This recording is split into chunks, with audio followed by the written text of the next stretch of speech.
તો વિદ્યાર્થીઓને જણાવશો કે વર્ષ દરમિયાન કેવી રીતે મહેનત કરી હતી? વર્ષ દરમિયાન પહેલાં તો જે રોજ કરાવે તે કરતા અને હોમવર્ક આપે તે ટાઈમસર કરવાનું, ચેપ્ટરનું રિવિઝન, કોઈ ટેસ્ટ સ્કૂલમાં હોય તો તે આપણે આપી દેવાની અને તેમાં પણ મહેનત કરવાની. આમાં કોઈ દી આમ એને કેવું નથી પડતું કે તું વાંચ કે લખવાનું, બરોબર? એટલે એને હાથે જ મહેનત કરતો. ભવિષ્યમાં જે 10મા 12માના બોર્ડની પરીક્ષા આપવાના છે એ વિદ્યાર્થીઓ માટે એક નાનો એવો સંદેશ આપવો હોય તો શું આપી શકો? અમુક મહિના હોય તો એમાં આપણે અમુક વસ્તુ છોડી દેવી જોઈએ જેનાથી આપણું પરિણામ સારું આવી શકે. આપણે આખા વર્ષ દરમિયાન જે કાંઈ કર્યું કે છેલ્લા 2-3 મહિના હોય ત્યારે તો આપણે મહેનત કરવી જોઈએ. હવે પછીનો શું તમારો ગોલ છે?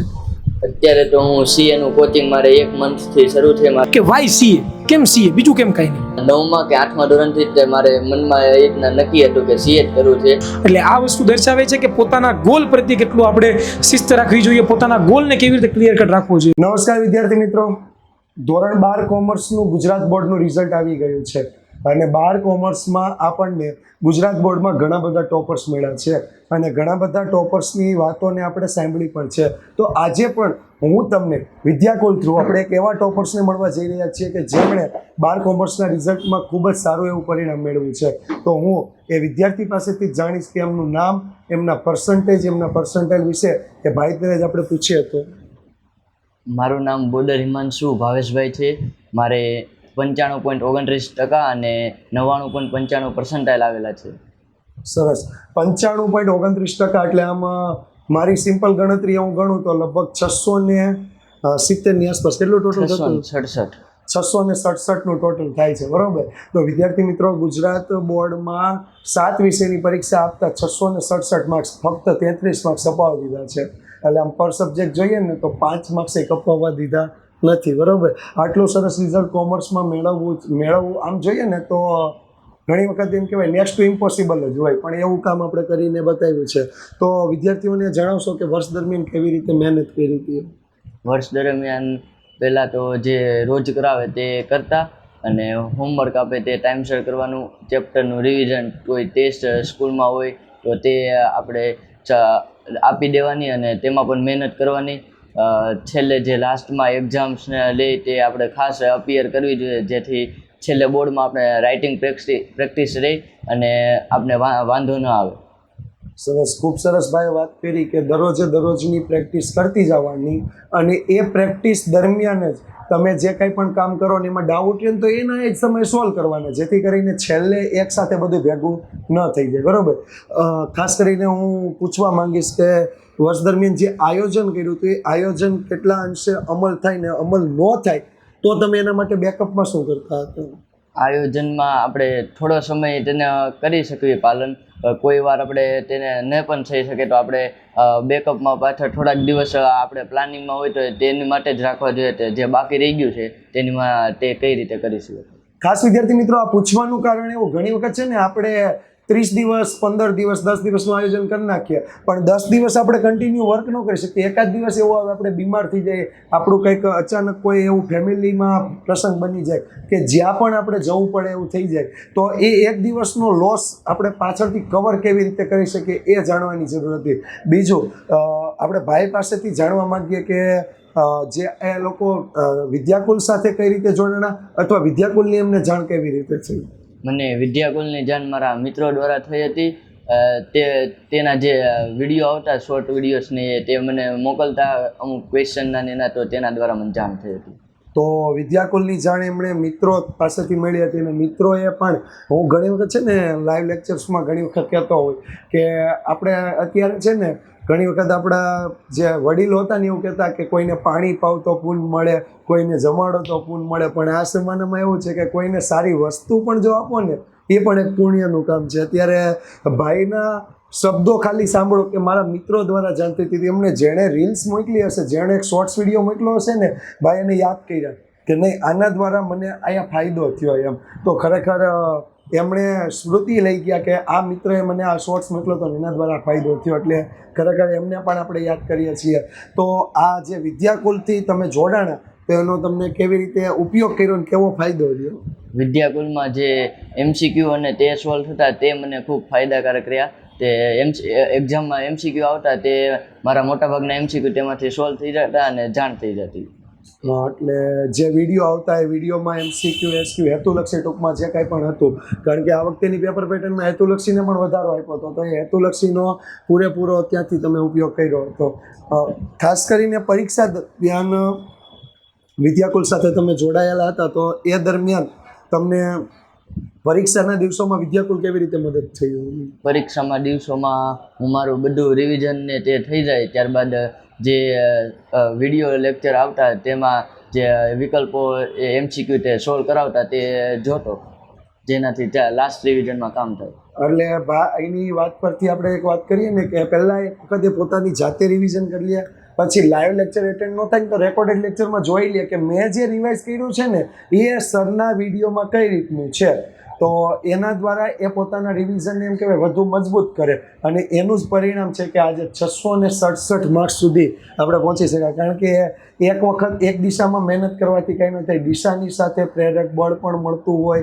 ઘણી વખત એવું થતું હોય કે આગળથી આપણને થોડુંક એમ પીઠબળ પણ મળવું જોઈએ કે મારે આજે મેં મહેનત કરી છે યોગ્ય દિશામાં છે કે નહીં, તો એના માટે એણે વિદ્યાકુલનો પણ સહારો લીધો. બીજું ખાસ એ પૂછવા માંગીશ કે આ બધામાં ફેમિલી સપોર્ટ કેટલો હતો? ફેમિલીનો ખૂબ સપોર્ટ હતો.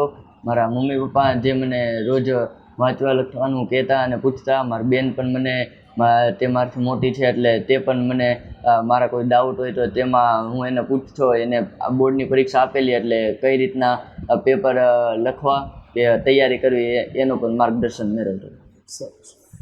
ફેમિલીનો સપોર્ટ ખરેખર ખૂબ જ હોય છે. ખાસ કરીને વાત કરીએ તો ભાઈએ કીધું કે મમ્મી પપ્પાએ પૂરેપૂરો સપોર્ટ કર્યો છે, એટલે એમ કહી શકાય કે ફેમિલીના સપોર્ટ વગર કદાચ આ રિઝલ્ટ શક્ય ના પણ બને. કારણ કે ઘણી વખત એવું થાય કે આપણું મગજ તો ભણવા માટે મતતું હોય, પણ હવે ફેમિલીનું કંઈક એવું પર શું કહેવાય કે એક અલગ પ્રકારનું કામ આવી ગયું અથવા ફેમિલીનો એટલો બેક સપોર્ટ ન રહ્યો હોય તો આપણું મન એ દિશામાં પણ ડાયવર્ટ થાય કે આનું મારે કેવી રીતે સોલ્યુશન કરવું. બીજી ખાસ વાત કરી ભાઈએ કે બેન મને વારંવાર પૂછતી, હું બેન પાસેથી એક વાત જાણવા માંગીશ કે આમ તમે એજ્યુકેશન શું લીધેલું છે ને અત્યારે શું કરો છો? હું કોલેજ એના પહેલું વર્ષ પૂરું થયું છે અને બીજા વર્ષમાં આવેલી છું. મેં BCA લીધેલું છે. સરસ. એટલે બેન BCA કરે છે અત્યારે, ભાઈ કરતાં 2 વર્ષ આમ આગળ છે, 1-2 વર્ષ, બરાબર? તો હું ખાસ તો તમને એ પૂછવા માંગીશ કે ભાઈ જ્યારે વિદ્યાકુલના વિડીયો ને એવું કંઈ જોતો તો એ તમને જાણ હતી કે નહોતી? હા, એમ થોડી ઘણી જાણ હતી મને. સરસ. એટલે ભાઈ વિદ્યાકુલના વિડીયો જોતો એ બેનને પણ જાણ હતી, તો તમે જોયું હતું કે કઈ રીતે વિડીયો જોયો? ક્યારે એણે તમને બતાવ્યું કે હું આ રીતે જોઉં છું, આ રીતે તૈયારી કરું છું, એવું કંઈ? એની તૈયારી તો હું જોતી જ તેને, અને મેં એને કીધું હતું કે પેપર કઈ રીતના લખવા, એટલે એ એની રીતના તૈયારી તો કરતો જ તે, તોય તે મેં એને માર્ગદર્શન આપ્યું હતું. બરાબર. અને આ વિડીયો ક્યારેય તમને બતાવ્યો હોય એવું કંઈ કે હું આમાંથી તૈયારી કરું છું, એવું ક્યારેક? એ એની રીતે તૈયારી કરતો, પણ મારે થોડુંક કામ ને બધું હોય એટલે ધ્યાન તો ન રાખી શકું. સરસ. હું હવે એકાદ પ્રશ્ન મમ્મી પપ્પા માટે કરીએ આપણે. લઈ લો વાંધો નહીં. ના ના, ફ્રી ટુ ફ્રી આપણે કેમ મહેમાન આવ્યા આપણે શાંતિથી એ પ્રમાણે, એવું નહીં કેમેરા સામે જ બોલું, તમે અમારી સામે વાત કરી શકો, આપણે વાત કરતા નોર્મલ. જ્યારે કાલે રિઝલ્ટ આમ જોઈએ તો મમ્મીને મારે પૂછવું છે, જ્યારે કાલે રિઝલ્ટ આવ્યું તો પહેલું રિઝલ્ટ કોણે જોયું હતું? ભાઈએ જોયું હતું કે બેને જોયું હતું? રિઝલ્ટ તો ભાઈ અને બેનને મોકલ્યો છે, મને કઈ ખબર નહોતી ફોન કરીને. તમને ક્યારે ખબર પડી કે આટલા 95% પ્લસ છે એમ? દીદી જોબ ઉપર જાય છે ત્યાંથી સ્ક્રીનશોટ પાડીને મોકલે કે મમ્મી જો મોકલું તું જોઈ લે એમ. સરસ. તો તમારું પહેલું રિએક્શન કેટલું હતું?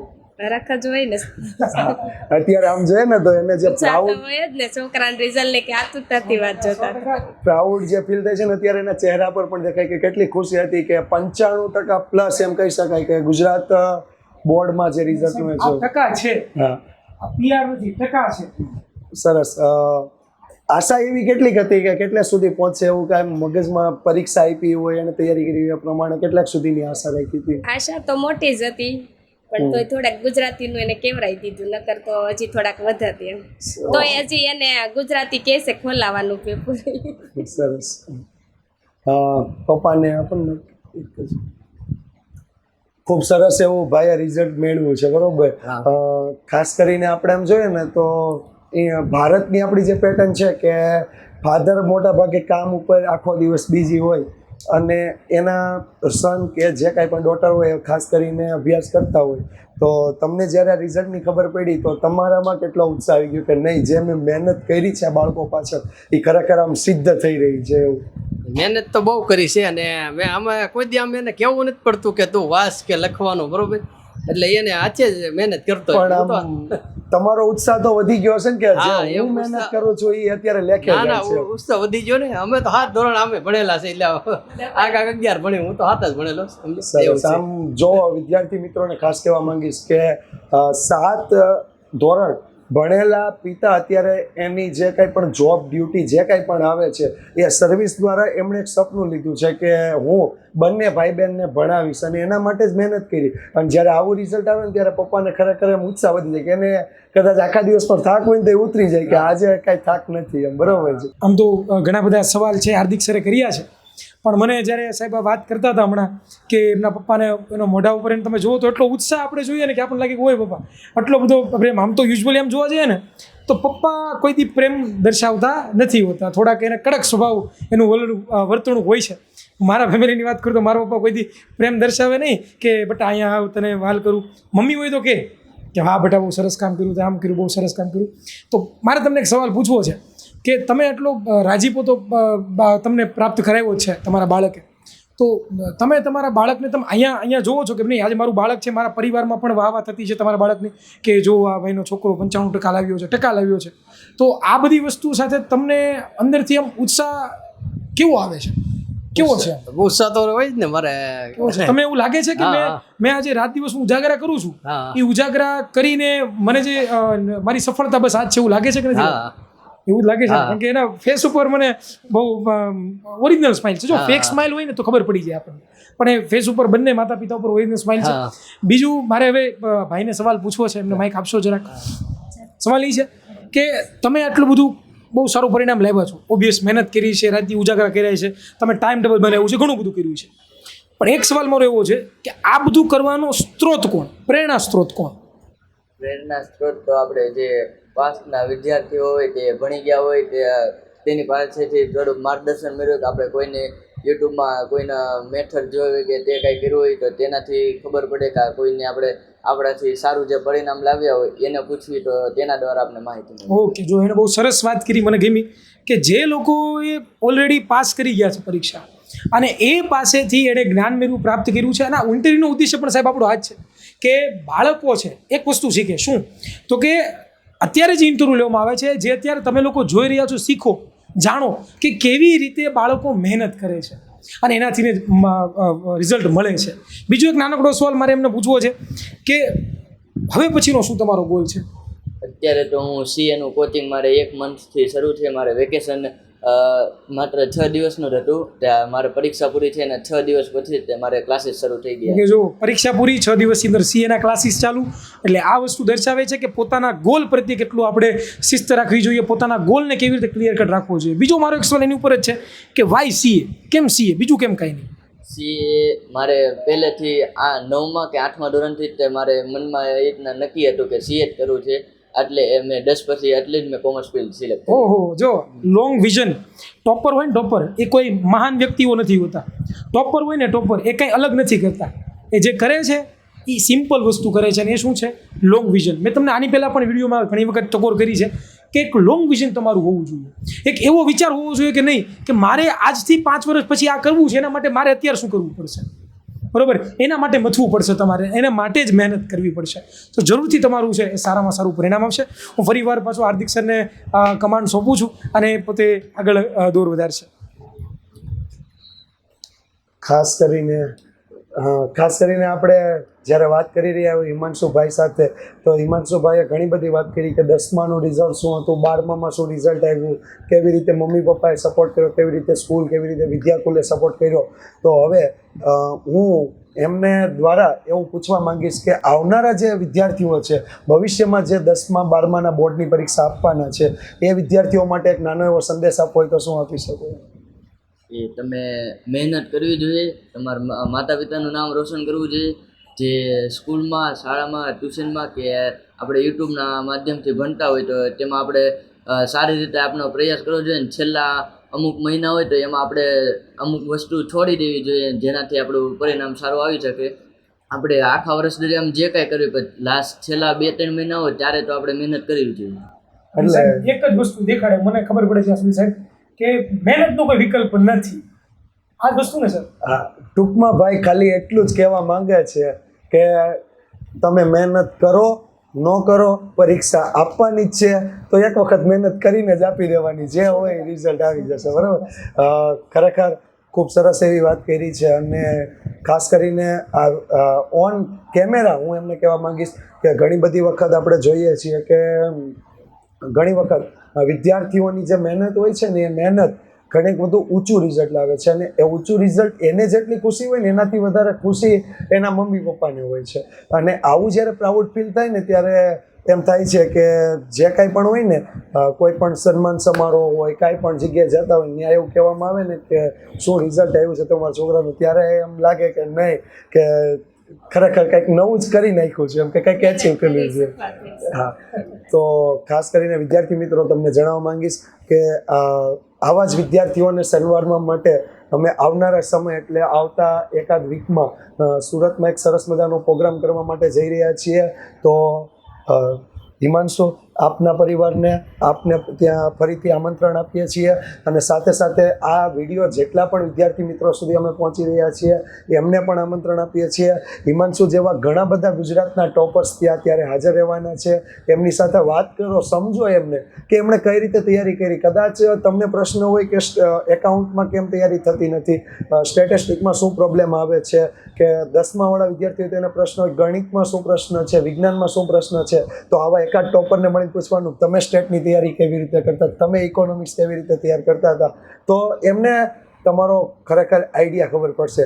એક લાસ્ટ ક્વેશ્ચન સાથે હું તમને પૂછવા માંગીશ કે વિદ્યાકુલ સાથે તમે જોડાયા, ઘણા બધા વિષયમાં તમે વિડીયો જોયા પણ હશે, તો તમને કયા વિષયમાં મજા આવી, કયા સર સાથે વધારે મજા આવી?